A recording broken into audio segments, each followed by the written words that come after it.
Hey, Owen, this is Jake from Utah. So I just finished watching your video, Jehovah's Witnesses ban martial arts, and the thought that came over me was, like, are Jehovah's Witnesses completely against the idea of protecting your own life in general? Like, say if you were in the rare scenario, like, actually threatened, like at gunpoint or anything like that, and the person was going to kill you. How do Jehovah's Witnesses approach that kind of situation? I guess another thought that I had was, are Jehovah's Witnesses allowed to own guns or anything, or do they have some view against that or something? Well, I was just curious. I love what you do. Keep on going. Keep on doing what you're doing. I appreciate the phone call. Really interesting question. As far as I can remember, no, Jehovah's Witnesses are not allowed to own guns. Basically, they categorize violence, I guess you could say, into pretty much two different categories, cold-blooded or hot-blooded. So if you're walking along a cliff with a friend and you tell a hilarious joke and the friend is laughing so hard that they trip and fall and fall over the cliff, you are to blame in that situation. You are what Jehovah's Witnesses would call blood guilty. You are guilty of murder, pretty much, in the eyes of Jehovah's Witnesses. Obviously, it was unintentional. It was a complete accident.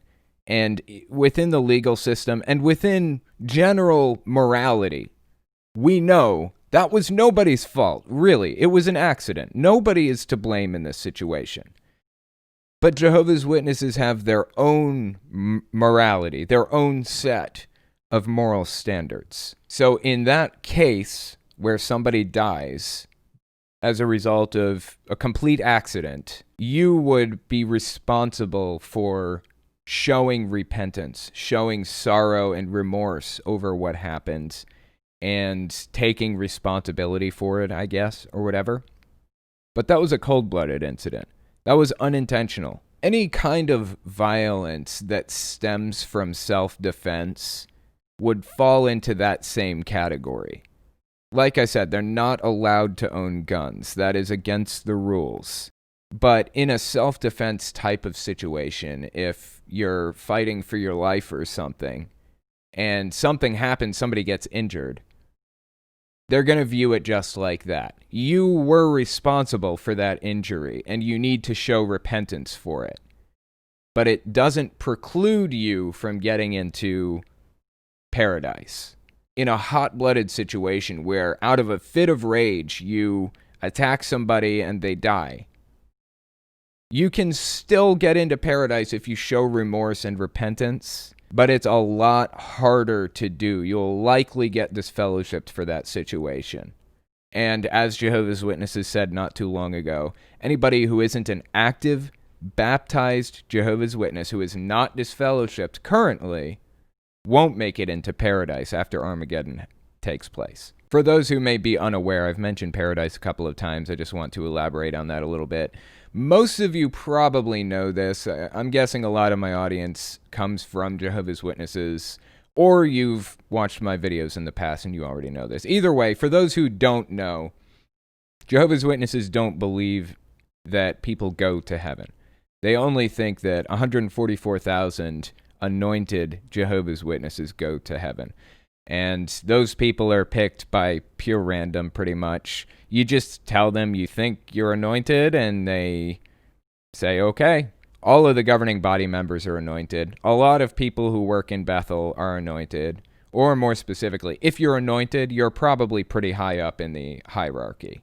Anyways, when Armageddon actually starts, those anointed Jehovah's Witnesses will be raptured to heaven pretty much, and they'll be given swords and shields and sent back to earth as angels to fight God's war and, get rid of the other, 6 billion or 7 or 8 billion people on the planet who weren't Jehovah's Witnesses and refused to accept the message. The rest of the Jehovah's Witness religion, who isn't one of those 144,000 people, just normal baptized Jehovah's Witnesses, will have to make their way through Armageddon the hard way.